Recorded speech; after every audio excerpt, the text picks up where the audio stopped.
This channel does not promote any violent, harmful, or illegal activities. All content provided by this channel is meant for an educational purpose only. Brought to you by V-Guard, co-powered by Sensodyne O Bhimal, বলো কথা Keshari.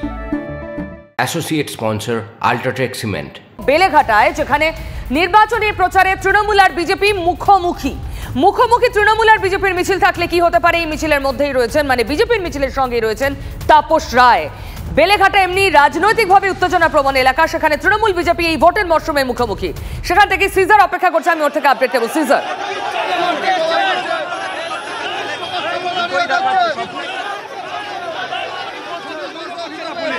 Police নিষ্ক্রিয়, এই police দিয়ে election হবে না।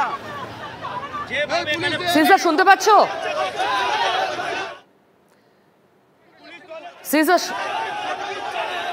Caesar একটু দেখাও উত্তেজনা, মানে ওখানে তাপস রায় আছে শুনলাম, কি হয়েছে?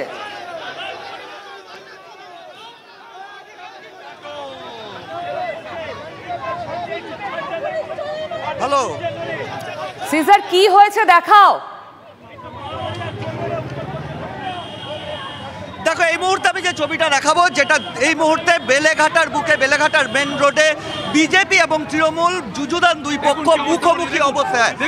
যেটা ঘটনার সূত্রপাত দেখা যাচ্ছে যে 10:30 নাগাদ 85 ঊর্ধ্ব ভোটারদের বাড়ি বাড়ি ভোট করাতে এসেছিল ইলেকশন কমিশন এবং নির্বাচনী আধিকারিকরা, এবং সেখান থেকেই গণ্ডগোলের সূত্রপাত বলে জানা যাচ্ছে। বিজেপির অভিযোগ, তাদের যিনি পোলিং এজেন্ট হিসেবে ছিলেন তাকে বের করে দেওয়া হয়, তাদের এই 35 নম্বর ওয়ার্ডে ঢুকতে দেওয়া হয় না। পাল্টা তৃণমূলের অভিযোগ যে বিজেপির কর্মী সমর্থকরা এসে এখানে মহিলাদের উদ্দেশ্যে কটূক্তি করেছেন, এবং তারপরেই ইলেকশন এজেন্ট যিনি এখানে বিজেপির প্রার্থী তাপস রায়ের ইলেকশন এজেন্ট, তুমি দেখতে পাচ্ছ তাপস রায় নিজে এখানে দাঁড়িয়ে রয়েছেন।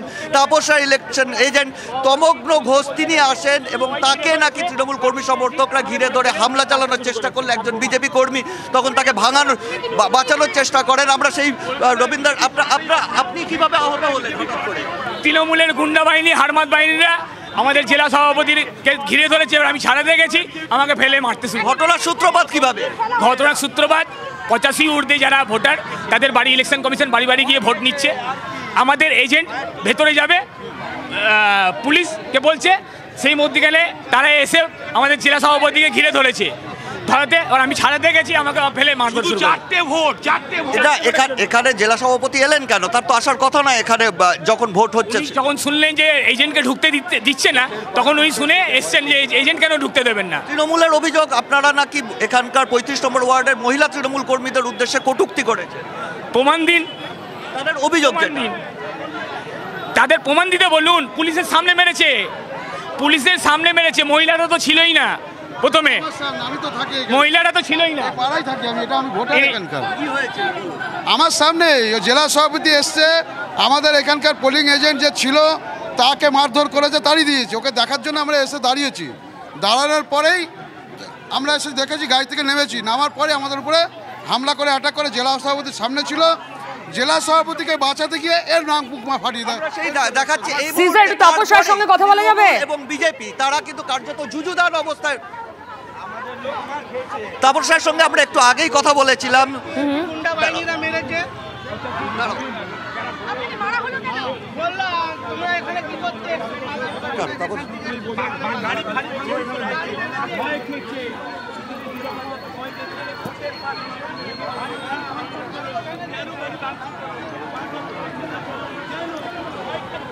এই মুহূর্তে চরম উত্তেজনা। তবে সিজার, যা বুঝতে পারছি, বাড়ি বাড়ি ইলেকশন কমিশন যাবে ভোট নিতে, সেখানে যদি সমস্ত পলিটিক্যাল পার্টির এজেন্টরা গিয়ে এভাবে মারামারি করেন, মানে তারা নিজেদের এখতিয়ার, নিজেদের দাপট সেখানেও দেখান, তাহলে তো মানে শান্তি বহুদূর।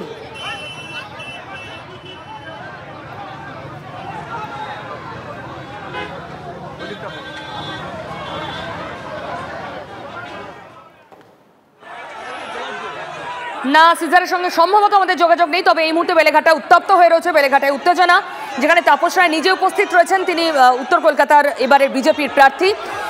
এখানে ইলেকশন কমিশন বাড়ি বাড়ি গিয়ে 85 ঊর্ধ্ব যাদের বয়স, বাড়ি গিয়ে ভোট নেওয়ার সিদ্ধান্ত নিয়েছে। সেরকমই এই এলাকায় বাড়ি গিয়ে ভোট নিতে যখন যায় ইলেকশন কমিশন, তখন রাজনৈতিক দলের প্রতিনিধিরা সেখানে যান, তাদের এজেন্টকে ঢুকতে দিতে হবে। তৃণমূলের বিরুদ্ধে অভিযোগ, তারা বাধা দেয়।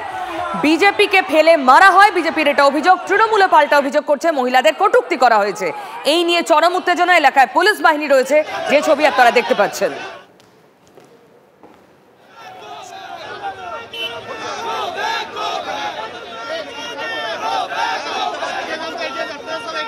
উত্তেজনা এখনো রয়েছে। সিজারের সঙ্গে বোধহয় আবার যোগাযোগ করতে পেরেছি। সিজার, শোনা যাচ্ছে? তুমি দেখতে পাচ্ছ এই মুহূর্তে যেটা বলছিলাম তোমাকে, যুযুধান দুই পক্ষ, একদিকে যেমন তাপস রায় এবং বিজেপি কর্মী সমর্থকরা রয়েছেন, সেখান থেকে কিছুটা দূরেই আমরা দেখতে পাচ্ছি তৃণমূল কর্মী সমর্থকরা তাপস রায়কে গো ব্যাক বলছেন। আপনারা গো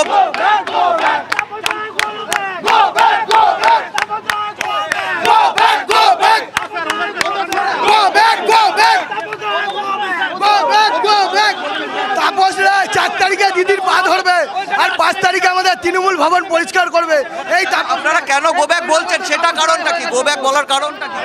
এইখানে অশান্তি করছে, আমাদের এখানে অশান্তি করছে। তো অভিযোগ তো ওদের বিরুদ্ধে। এখানে কি দরকার ছিল? বলছেন ওদের কর্মীরা আপনাদের হামলায় আহত। এখানেই বসি আমরা, এখানকার ছেলে। ওনার একটাও আমাদের এই ওয়ার্ডের ছেলে নেই, ভোটার কার্ড নেই। একটার ভোটার কার্ড দেখা আমরা চলে যাবো এখান দিয়ে। একটারও ভোটার কার্ড নেই, তারা এমনি করছে।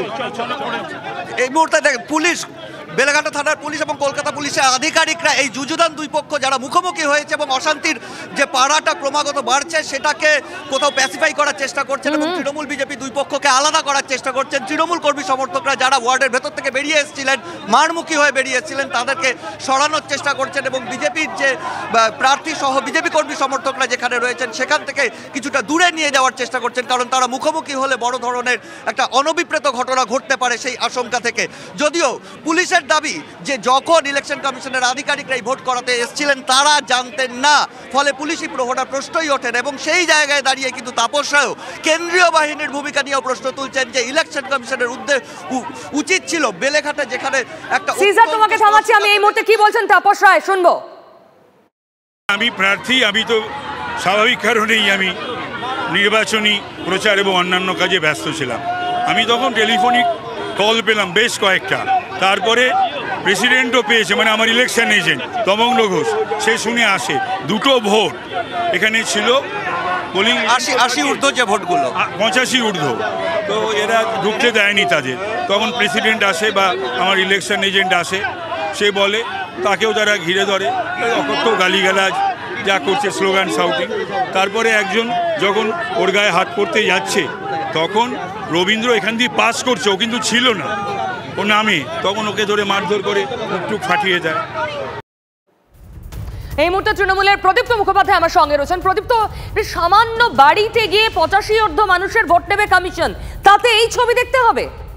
সত্যি তো, এত নাকি তাপস রায়ের ওখানে দখল রয়েছে, তাপস রায় এত বিজেপির ফ্ল্যাগ নিয়ে পৌঁছে গেলেন, এটা মানতে হবে যে তাপস রায় ওখানে শান্তি শৃঙ্খলা বজায় রাখছে, তমগ্ন ওখানে শান্তি শৃঙ্খলা বজায় রাখছে, এই ধরনের ঘটনাক্রম ঘটাচ্ছে। বুঝতে পারছি না, বিরোধীরা শান্তি শৃঙ্খলা বজায় রাখার দায়িত্ব নিয়েছে, ঠেকা নিয়ে রেখেছে, শাসক দল কি করছে? করছে তো অশান্তি। তুমি তো বুঝতে পারলে না আমার কথাটা এই কারণেই, কারণ তোমার মাথার মধ্যে যদি থাকে শাসক দলের, আমার মাথা বুঝতে হবে না, আপনি প্রশ্নের উত্তর দিন। প্রশ্নের উত্তরই তো দিচ্ছি, তুমি বুঝতে না পারলে তো তোমাকেই বলবো দিদি। ওখানে যা খবর আমার কাছেও এসছে, ওখানে তমগ্নরা গিয়ে গন্ডগোল পাকাচ্ছে, সেখানে অভিযোগ তৃণমূলের বিরুদ্ধে। প্রদীপ্ত, প্রথম অভিযোগ তৃণমূলের বিরুদ্ধে, তারা বিজেপির এজেন্টকে বাধা দিয়েছে, ফেলে মেরেছে। কখনো এটা করেনি। অভিযোগ আগে বলছি, আমাদের তরফ থেকে অভিযোগটা শোনো, ওখানে পরিষ্কার তাপস রায়ের গুন্ডা বাহিনী কাজ করেছে, ওখানে তৃণমূলের লোকরা আগে কাজ করেনি এবং পুলিশ ওখানে যোগ্য ভূমিকা পালন করছে। কমিশনেরও তো উচিত ছিল বা কেন্দ্রীয় বাহিনীর উচিত ছিল যে সমস্ত প্রোটেকশন নিয়ে যাওয়ার মতন, নিয়ম অনুযায়ী যাওয়ার মতো, সেটা তো ওরা করেনি। এইখানে সমস্যাটা হচ্ছে যে তাপস রায় নিজের পায়ের তলা থেকে মাটি ঝরে যাচ্ছে দেখে গুন্ডা বাহিনী নিয়ে প্রবেশ করার চেষ্টা করছে, মানুষ বাধা দিয়েছে। মানুষ তো তৃণমূলের বাড়িতে গিয়ে 4টে ভোট নিতে গেছে, আমরা শুনলাম 4 জন 85 ঊর্ধ্ব মানুষের ভোট, এই 4টে ভোটের জন্য এই মারামারি। তাহলে যেদিন এখানে 1 তারিখে ভোট হবে আমরা কি দেখবো? প্রদীপ্ত, দায় নেই? একে অন্যের ঘাড়ে দায় ঠেললে হবে নাকি? ইলেকশন কমিশনের দায় আছে, বিজেপির দায় আছে, তৃণমূলের খালি দায় নেই। কে বললো? তুমি তো শুনলেই না কথাটা, ওই যে লাস্ট অব্দি শুনতে অভ্যাস কমিয়ে দিয়েছো। আমি আবারও বলছি যে তৃণমূলেরও দায় আছে, কিন্তু তৃণমূল তো এখানে অশান্তি পাকায়নি, পাকাচ্ছে তো বিজেপি। এবং তাপস রায় নিজে দুটো ভোটের জন্য এরকম মরিয়া হয়ে উঠছে, কখনো সিপিএম এর বাড়ি যাচ্ছে, কখনো ওর সঙ্গে কথা বলছে, কখনো তার সঙ্গে কথা যাচ্ছে, কখনো কংগ্রেসের সঙ্গে কথা বলছে। মোদ্দা কথা, তাপস রায়কে জেতার জন্য যে কোনো পন্থা অবলম্বন করতে হবে, আর সেই পন্থা অবলম্বন করতে গিয়ে তাপস রায় এরকম গুন্ডা বাহিনী নিয়ে বিজেপি ফ্ল্যাগ নিয়ে পৌঁছে যাচ্ছে। মাত্র দুটো ভোটের জন্য ওরকম বিজেপি ফ্ল্যাগ নিয়ে মিছিল করতে করতে যেতে হবে। তৃণমূলকে ফেলে মারতে হবে মাত্র দুটো ভোটের জন্য? তুমি প্রমাণ করো তৃণমূল ফেলে মেরে। অভিযোগ প্রদীপ্ত, বিজেপির বিরুদ্ধে অভিযোগ, তৃণমূলের বিরুদ্ধে অভিযোগ। আপনি রুল আউট করতে পারেন না অভিযোগটা? তুমিও রুল আউট করতে পারো না দিদি, যে যখন আমি বলছি যে ওখানে তমগ্ন ঘোষের নেতৃত্বে এবং ওদের নেতৃত্বে গুন্ডাবাজি করছে, ওখানে ওরা গুন্ডাবাজি করছে। যে তাপস রায়কে কিছুদিন আগে চোর বললো শুভেন্দু অধিকারী, যার মাধ্যমে শুভেন্দু অধিকারীর থেকে আবার সে মালা নিল, গেরুয়া মালা নিয়ে, এখন তাপস রায় আমাদের কর্মীদের ফেলে ফেলে মারবে এবং অপমান করবে দিনের পর দিন। ও উল্টে ওখানে বদমাইশি করার চেষ্টা করছে এবং গুন্ডারাজ করার চেষ্টা চলছে, তার প্রমাণ পাওয়া যাচ্ছে। ফ্ল্যাগ নিয়ে অত লোক কি করে যাচ্ছে ওখানে? মানে ইট পাটকেলে রাজনীতি চলতে থাকবে। প্রদীপ্ত আপনার কথাতেও স্পষ্ট বদলা হবে। আপনি শুধু কথাটা, শব্দটা উচ্চারণ করলেন। আমি আরেকবার সিজারের কাছে যাব। সিজার, আমরা যদি 4টে এই 85 মানুষের বাড়ি গিয়ে ভোটের ক্ষেত্রে এই ঝামেলা দেখি, আমরা 1 তারিখে কি ওয়েট করছে তাহলে আমাদের জন্য? দেখো, একদমই তাই। এবং সেই জায়গা থেকে কিন্তু আশঙ্কার জায়গাটা তৈরি হচ্ছে, সেটা বিজেপি প্রার্থী তাপস রায় যেমন বলছেন, কিন্তু সামগ্রিকভাবে সেই প্রশ্নটাই উঠছে। 4টে ভোটকে কেন্দ্র করে বা 2টো ভোটকে কেন্দ্র করে যদি এতটা রাজনৈতিক একটা সংঘর্ষের পরিস্থিতি তৈরি হয়, এবং ভোট যেখানে 1 তারিখ, সেখানে আজকে 21 তারিখে দাঁড়িয়ে যদি বেলেঘাটার বুকে এই ধরনের পরিস্থিতি তৈরি হয়, তাহলে নির্বাচনের দিন কি হবে? এবং যেখানে মোটামুটি কলকাতার নির্বাচন যারা করান, সেখানে ল অ্যান্ড অর্ডার ফোর্স থেকে প্রশাসন সবাই জানেন যে এই বেলেঘাটা এলাকা রাজনৈতিকভাবে অত্যন্ত স্পর্শকাতর এবং একটি এলাকা, অতীতে একাধিক রাজনৈতিক সংঘর্ষের ইতিহাস এখানে রয়েছে। এবং সেখানে দাঁড়িয়ে নির্বাচন কমিশন আরেকটু প্রস্তুতি নিয়ে এলে হয়তো এই ধরনের ঘটনা এড়ানো যেত এবং ভবিষ্যতে এই আজকের ঘটনা কোথাও 1 তারিখের জন্য একটা কোথাও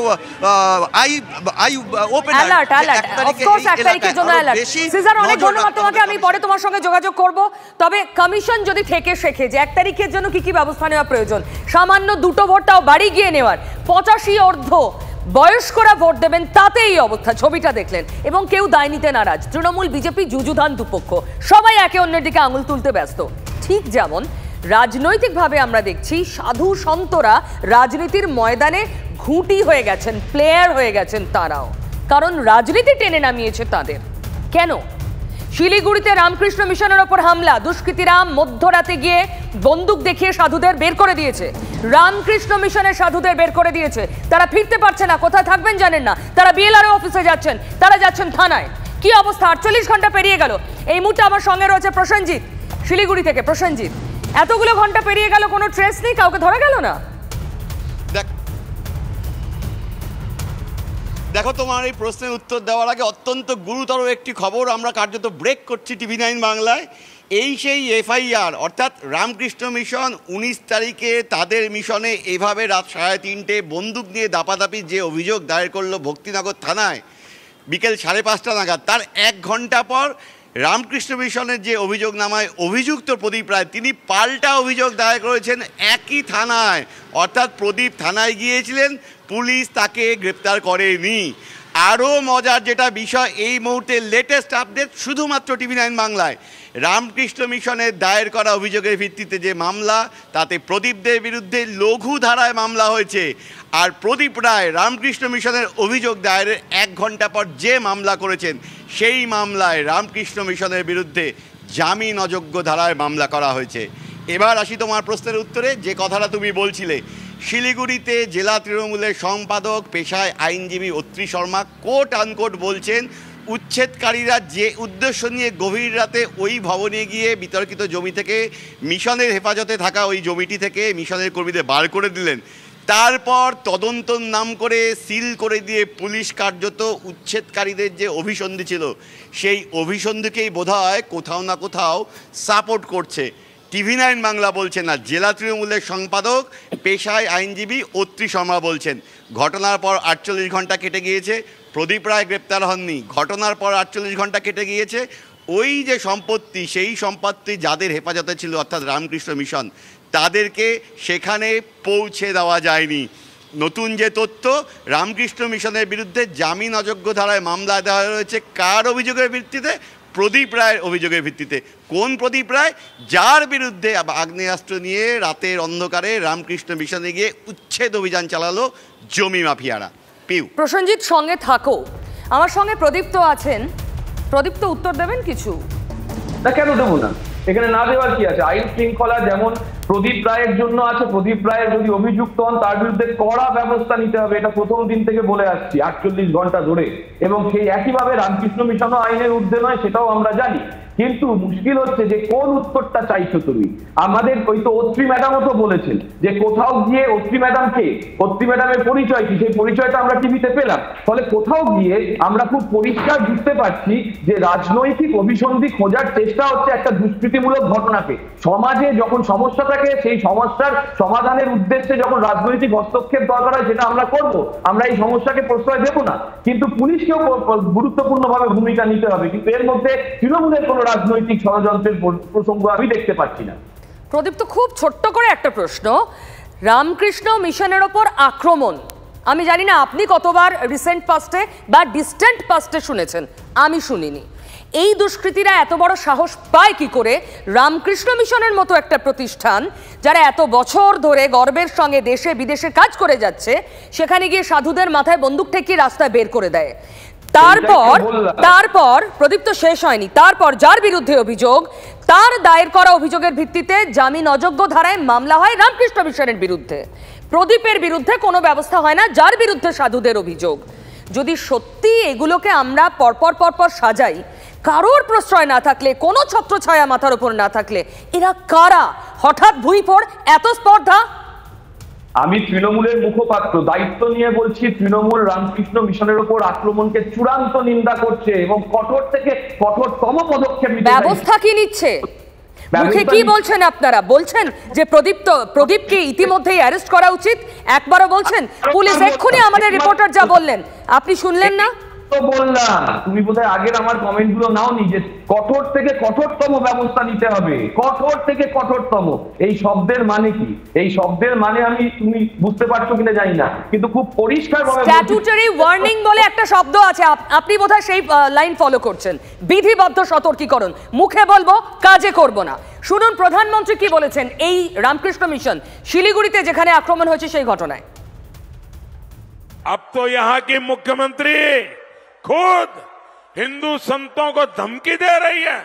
इस धमकी ने टीएमसी के गुंडों का हौसला भी बढ़ा दिया है।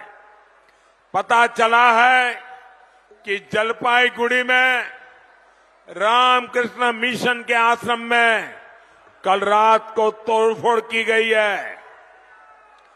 आश्रम में काम करने वाले कर्मचारियों के साथ मारपीट की गई है, उनको धमकी दी गई है। अपने वोट बैंक को खुश करने के लिए टीएमसी सरकार हद पार कर रही है। প্রদীপ, তো আপনি শুনলেন মুখ্যমন্ত্রী যা বলছেন তার রেপারকেশন হচ্ছে। সঙ্গে সঙ্গে এটাও রিপার্কেশন হতে পারে। আজকেই টাইমস অফ ইন্ডিয়ায় খবর দেখেছো নিশ্চয়ই, ভারত সেবাশ্রম কি বলেছে। মুশকিল হচ্ছে যে রাজনীতিতে সাধু সন্তদের ব্যবহার কারা করছে সেটা টিভির পর্দায় সবাই দেখতে পাচ্ছেন। এবং কার্তিক মহারাজকে নিয়ে যে কথাটা মুখ্যমন্ত্রী বলেছে সেটা ভুল বলেননি, পুরুলিয়ার সভা থেকেও সেটা দেখা গিয়েছে। আমাদের প্রবলেম হচ্ছে যে প্রধানমন্ত্রী সাধু সন্ত নিয়ে রাজনীতি করলে সেটা নিয়ে প্রশ্ন করার কিছু হয় না, কিন্তু আমরা যখন বলি যে সাধু সন্তরা যদি রাজনীতি করেন তাহলে তাদের ঘাড়ে পতাকা নিয়ে তারা করুন, কোনো অসুবিধা নেই। মুশকিলটা তো সঙ্গে থাকুন প্লিজ, আমি অনুরোধ করছি আপনি সঙ্গে থাকুন। এই মুহূর্তে কার্তিক মহারাজ আমার সঙ্গে আছেন লাইভ। মহারাজ, আপনি আবার সিকিউরিটি চেয়েছেন আজকে, শুনলাম যে আপনি কি নিরাপত্তাহীনতায় রয়েছেন? না, আমি আমি সিকিউরিটি চাইনি। আমাদের লয়ার উনি বলেছেন যেহেতু রামকৃষ্ণ মিশন জলপাইগুড়িতে আক্রান্ত হয়েছে সেই জন্য এখানে আমাদের নিজস্ব 200 ছেলে থাকে, ছাত্র থাকে, আমি সেরকম ধরনের মুখ্যমন্ত্রী গতকালও বলছেন, মহারাজ মুখ্যমন্ত্রী গতকালও বলেছেন, ব্যাখ্যা করে বলেছেন তার অভিযোগ আপনার বিরুদ্ধে, আপনার মতো কয়েকজনের বিরুদ্ধে, কোনো প্রতিষ্ঠানের বিরুদ্ধে নয়। এই আপনি বারবার টার্গেট হচ্ছেন কেন? বেশ। প্রশ্ন হচ্ছে যে আমি বারবার নই, আমি একবারই হয়েছি। এই কারণটা হচ্ছে আমাদের এখানে সিটিং এমএলএ হুমায়ুন কবির কিছুদিন আগে যে বক্তব্য রেখেছিলেন কর্মী সভায়, মুর্শিদাবাদ জেলায় আমরা 70%, 30% হিন্দু, 2 ঘন্টার মধ্যে ভাগীরথীতে গঙ্গায় ভাসিয়ে দেব, তারই প্রতিবাদে বহরমপুর শহরে হাজার হাজার যুবক মিছিল বের করেছিল। সেই মিছিলে আমি ছিলাম, আমি বক্তব্য রেখেছি। এটা কখনোই হতে পারে না। এবং সেই রাজনৈতিক দলের নেত্রী কিংবা নেতা তাকে কেন সংযত করলেন না, তাকে কেন বললেন না এই ধরনের কথা বলা যাবে না? তারই পরিপ্রেক্ষিতে আমার নাম বলছে। আর তিনি আপনি কখনো দেখেছেন এইভাবে সরাসরি সাধু সন্তদের রাজনীতির সঙ্গে যোগ বা যোগের অভিযোগ, মানে এরকম উদাহরণ তো খুব প্রকাশ্যে নেই, কেন হচ্ছে এটা? রাজনীতির সঙ্গে যে নমস্কার, যে রাজনীতির ব্যাখ্যা এখনকার রাজনীতিবিদরা করছেন, এই রাজনীতি ভারতীয় সংস্কৃতিতে এই রাজনীতিকে রাজনীতি বলা হয় না। রাজনীতি শব্দের অর্থটাই হচ্ছে শ্রেষ্ঠ নীতি, রাজার নীতি। রাজনীতি নীতি কথাটা যখন যুক্ত হয়েছে তখন ধর্মনীতি আর রাজনীতি সমার্থক হয়ে যাবে। সুতরাং যারা বলছেন তারা তাদের চিন্তাধারা নিয়ে বলছেন। মহারাজ, অনেক ধন্যবাদ আমাদের সঙ্গে কথা বলার জন্য। Brought to you by Vguard, copowered by Sensodyne ও ভিমল, বলো কথা কেশরী। Associate sponsor UltraTech cement.